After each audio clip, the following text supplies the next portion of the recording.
Hi, I'm Akisha Faye M. Kadundot. I'm Jidrichi De Villena from BSCE 3B.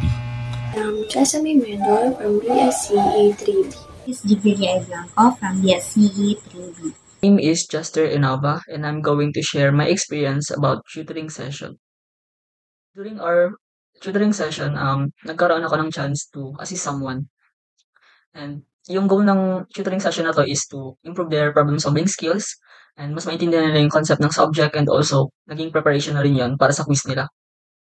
During our first meeting as a group, nag-decide ako as leader na magkaroon ng by pair na tutoring session para hindi ma-confuse yung mga tuturuan and hindi rin malito yung mga magtuturo. Then, during this tutoring session, naituro ko yung moment area method, shared moment diagram using moment area method, yung simple and yung triangle, and also yung singularity functions, beam deflections using double integration method. Tama ko, so may mga tanong siya, and yung iba is unfamiliar sa akin. So nagkakaroon ako ng chance na aralin yun, and matuto sa question na yun, and may turo din sa kanya. So ang nangyayari is, natututo ako, tapos naituturo ko sa kanya, so natututo din siya. Then, after nila mag-take ng quiz, luckily, tumaas naman yung result ng kanyang quiz score, so I think it's a win-win situations. Actually, yung activity na to was a meaningful experience para sa akin. Kasi at first, I was nervous at tinatanong ko yung sarili kung kaya ko ba. Kasi alam ko sarili ko na ako nga hindi ko maturo yung sarili ko, tapos magtuturo pa ako ng iba. Pero as the session went on, na-realize ko na kaya ko naman pala magturo ng ibang student. Also, it felt good na makatulong sa ibang student na intindihin yung topic na nahihirapan sila. Kasi alam ko na ako din dati na nahihirapan din ako doon. Pero ngayon, ako na yung nagtuturo, ako na yung tinatanong kung paano ba ito, ganyan.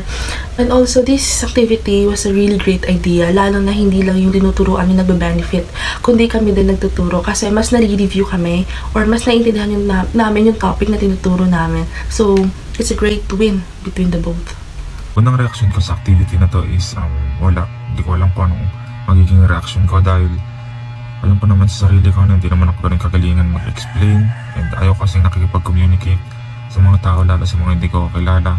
Pero nang dahil sa activity na to, na-overcome ko yung mga yun. And ang naging benefits nito sa akin is na-review ko yung mga past lessons and topics ng subject na to. And about naman doon sa tinuturuan ko, mabilis siyang natuto and marami siyang tanong, kaya hindi naging boring itong activity na to. So overall, naging masaya and enjoyable naman itong activity na to. So initial reaction ko po nung nalaman kong magtuturo kami ng MEC3 is kinabahan po ako. Kasi hindi ko alam if enough ba yung skills and knowledge na meron ako sa MEC3 para ma-share sa ibang students. Pero nung nangyayari naman po yung tutoring, doon ko po na-realize na beneficial siya for the both of us. Na yung tinuturuan ko po is nagkakaroon ng bagong knowledge, and kami naman po nagtuturo is nare-review po sa mga topics na pwede po rin makatulong sa amin. And I think that is the beauty of this activity from Sir Ronel. Kasi majority of the time na nag-aaral kami, same people lang po yung kasama namin. Yung mga section namin, yung mga kaklase lang namin. But because of this activity, natuto po kami makisalamuha sa iba. And I think it's an opportunity for us to share what we have learned and mag-reflect po sa mga bagay siguro na ginagawa namin noon na naitatama na po namin ngayon, and na-share na namin yung learnings na natutunan namin about doon sa mga students na tinutulungan namin ngayon.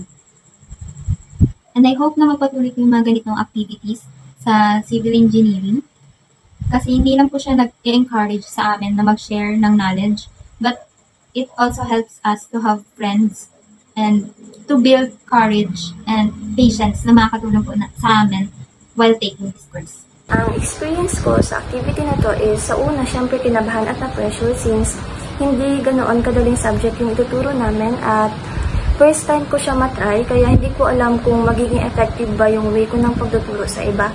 Pero along the process, na-realize ko na nakaka-enjoy pala siya gawin since hindi lang ako yung nagtuturo, natututo rin ako at the same time.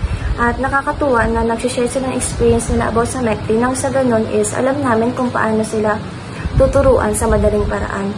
So, to summarize my experience in this activity, masasabi ko nakaka-enjoy siya since natutulungan namin ang isa't isa.